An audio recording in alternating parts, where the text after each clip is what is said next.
학생들이 직무 자체를 잘 몰라서 선택을 못 한다라고 하는 것 때문에 지금 이 이야기가 시작된 거고, 그래서 간단하게 어떤 업종이 있는지, 걔네들은 뭐 하는 곳인지를 설명해 달라고 하는 거예요. 일단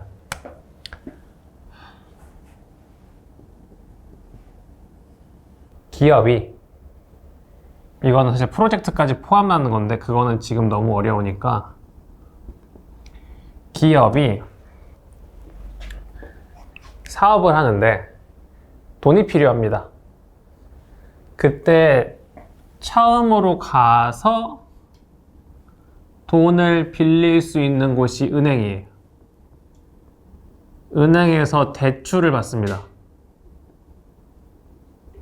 이 기업이 조금 더 큰 회사가 돼서 또 돈이 필요해. 그러면 증권사에 가서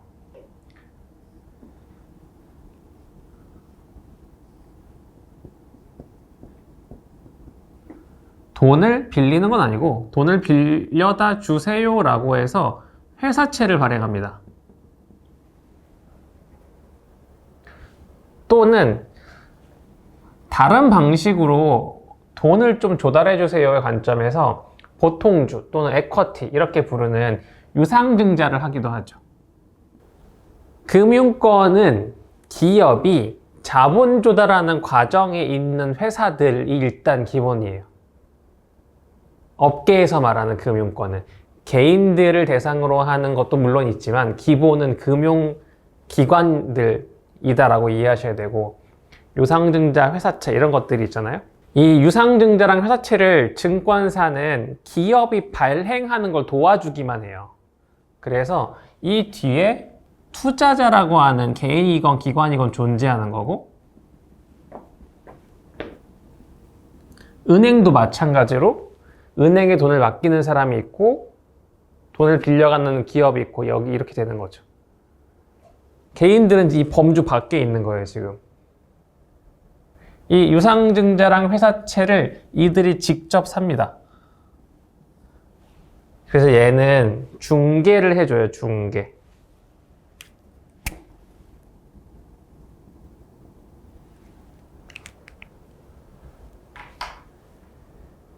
그리고 투자자가 이렇게 유상증자나 회사채에 직접 참여하는 경우도 있지만, 자산운용사가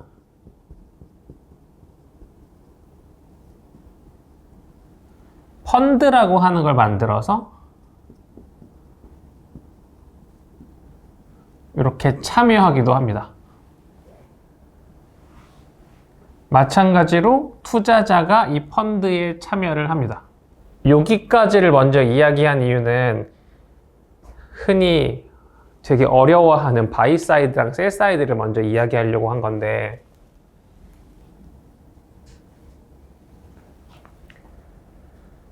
금융시장에서 금융상품을 파는 사람들이 셀 사이드고 금융상품을 사는 사람들이 바이 사이드예요. 상품을 팔면 셀이고 사면 바이예요. 무슨 말이냐면, 증권사가, 기업이 회사채를 발행한다 그랬잖아요. 이 회사채를 팔아주는 사람이 증권사예요. 이 사람들한테, 이 투자자들한테 저희 이 기업의 회사채 또는 보통주를 팝니다 라고 팔잖아요. 그래서 증권사를 셀사이드라 부르는 거예요. 금융상품을 파니까. 그러면 투자자가 바이어가 되죠. 그쵸? 근데 금융권 안에서 이걸 사는 포지션들이 바이사이드라고 표현을 하는 건데, 얘네가 사잖아요. 운용사가 펀드를 통해서 사잖아요. 운용사가 펀드를 통해서 이 회사채랑 유상증자에 참여한다고 그랬잖아요. 그래서 운용사를 보통 바이사이드라고 하는 이유가 그런 의미예요. 금융상품을 산다 판다의 관점만 들어가는 거죠.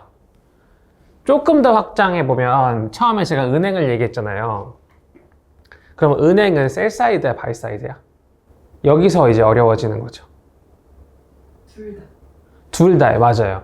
은행은 바이사이드이자 셀사이드인데, 문제는 제가 여기서 은행만 얘기한 이유가 뭐냐면, 보통 바이랑 셀을 이야기하면 이 금융투자 영역, 증권사랑 운용사 영역만 이야기해요.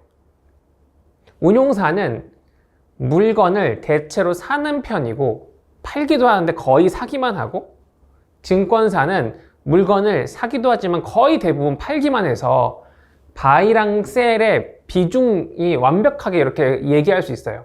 그런데 은행은 바이이기도 하고 셀이기도 해.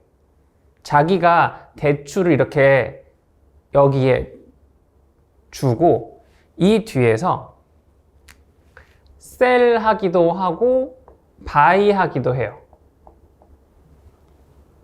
근데 이게 보험사도 마찬가지야. 그래서 먼저 이야기할 건 바이 사이드와 셀 사이드는 그냥 여기까지. 그냥 증권사랑 운용사를 보통 셀 사이드, 바이 사이드라고 하고, 그 이유는 금융상품을 사고 팔아서이다 정도. 그 정도만 이해하고 업종은 따로 이야기하자고요. 그래서 저는 바이 사이드에 가고 싶습니다, 저는 셀 사이드에 가고 싶습니다의 관점에서 흔히들 가장 많이 이야기하는 게 저는 영업하기 싫어서 바이 사이드 가려고요 라고 하는 이야기들이 되게 많고요. 어떤 친구들은 바이 사이드에서 갑질을 하는 거에 대해서 이야기를 하기도 해요. 자기는 좀 편하게 갑질하면서 일하고 싶다 라는 친구도 있어요. 셀과 바이의 관점에서만 말하면 증권사에 있는 IB 부서가 대부분 셀러 포지션이고 셀 사이드가 맞긴 하거든요.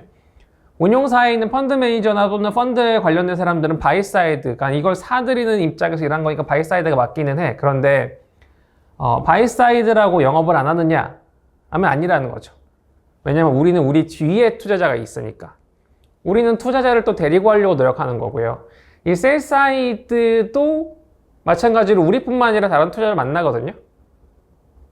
그러니까 제가 하고 싶었던 얘기는 자산운용사도 결국은 얘한테 비교하면 셀 사이드인 거지. 우리 펀드에 가입 좀 해주세요 라고 팔잖아요. 이 사람이 바이어니까. 그래서 이게 의미 없는 얘기를 하는 걸 하고 싶은 거예요. 그럼 저 투자자는 개인들이건 기관이건 뭐든 기업이건 다 들어가는 거죠. 기관이 뭐 은행, 보험사 이런 애들이, 연기금, 일반 기업들 이런. 그래서 일단 셀 사이드랑 바이 사이드를 보통 그냥 이렇게만 얘기한다고 이해하시면 되고, 금융상품을 파는 쪽과 사는 쪽이고, 어떠한 한 회사도 only sell, only buy는 아니지만 대체로 증권사는 셀러 포지션인 경우가 많고 자산운용사는 바이어 포지션인 게 많은데, 금융 이 바운더리 안에서는. 근데 얘도 나가보면 셀 사이드고 얘도 마찬가지로 셀이자 바이고 해서 그 개념이 조금 이제 의미가 없다를 먼저 이해하시면 돼요. 그래서 제일 좋은 예시가 이거예요. 애널리스트 중에 셀 사이드 애널리스트가 있고 바이 사이드 애널리스트가 있어요. 바이 사이드 애널리스트는 여기 있는 애널리스트겠죠. 셀 사이드 애널리스트는 여기가 셀 사이드라 했잖아요. 여기 있는 사람들이에요. 셀 사이드 애널리스트는 그래서 셀러 입장에서 투자 많이 하세요, 이 가치가 적정합니다를 알려주는 거. 그러니까 이게 지금 싸고 비싸고 이런 이야기를 해서 많이 사세요가 아니라 이 정보를 드려야지 살 수 있잖아요의 관점까지만 딱 가는 거고요. 바이 사이드는 우리가 이런 걸 사야 되잖아요. 이게 지금 맞아 틀려, 지금 사는 게 맞아 틀려를 얘기해야 되니까 이 사람들은 가치가 지금 높다 낮다를 평가를 해서 나의 뷰로 올라간다는 이야기까지 하는 사람이죠. 그래서 셀 사이드 애널리스트, 바이 사이드 애널리스트를 헷갈려 하시는 분들이 계시는데, 역할은 애널리스트라고 하는 역할은 똑같아요. 기업을 분석하거나 산업을 분석해서 지금 이 주가가 앞으로 어디까지 올라가거나 떨어질 건지를 예상하는 건 맞는데, 이 사람들은 셀러 측 입장이니까 더 많이 셀링하기 위해서 가치를 제공한다면 이 사람들은 자신의 의견까지 해서 이거 우리 삽시다라고까지 간다는 거죠. 그래서 자산운용사의 주식펀드 매니저를 하시는 분들 중에서 시작을 바이사이드 애널리스트 같은 걸로 하시는 분들도 계세요.